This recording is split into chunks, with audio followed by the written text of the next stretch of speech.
আরবের 9th birthday celebration করতে চলে এসেছি। Yes, finally. আর কোথায় এসেছি? আই গেস কেউ বুঝতে পারছো। আর যারা বুঝতে পারছো না তাদেরকে তো সমস্ত ডিটেলস দেবই।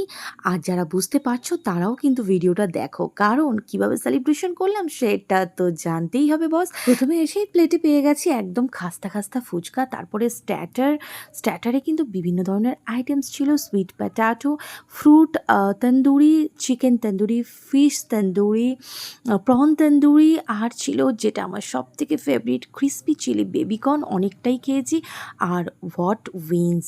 ইয়েস, এত স্ট্যাটার খাবার পর কিন্তু গলা বেশ শুকিয়ে যাচ্ছিল। তারপর ট্যাঙ্গি মিন্ট এই ড্রিঙ্কটা অর্ডার দিয়ে কিন্তু খেয়ে বেশ ভালো লাগলো। মেন কোর্সে কত কী না ছিল, মানে biryani, polao, chowmein, basanti polao, mixed fried rice, chilli chicken, তারপরে ভেজেরও অনেক কিছু আইটেমস ছিল। এখানে স্যালাড রয়েছে, আচার, পিকল যেটাকে বলে, এটা হচ্ছে চিকেন বিরিয়ানি।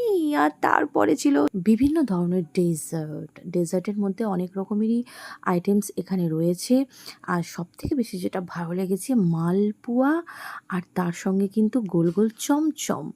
আর এখানে দেখো কত সুন্দরভাবে জালেবি ভাসছে। এখানেও কিছু কেক, ক্ষীর রয়েছে।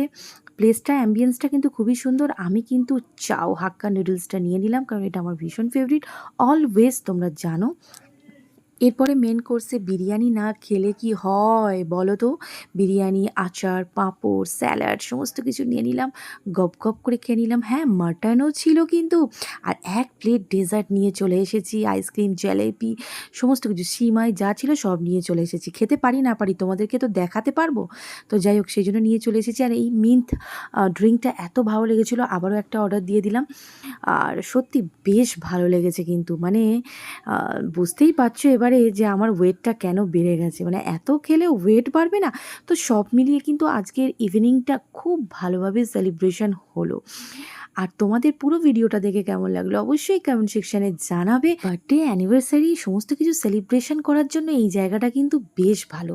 বিশেষ করে একদম সপরিবারের ঝটপট কিন্তু তোমরা চলে আসো। এখনও কিন্তু কেক কাটিং বাকি আছে, এই ডেজার্টটা কমপ্লিট করি, তারপরে কিন্তু happy birthday to you G. Cake shake না এসে গেছে, কেক আরাম। তো যাই হোক, এবার কেক কাটিংয়ের পালা। কেকটা কেটে নিলাম লাস্টে।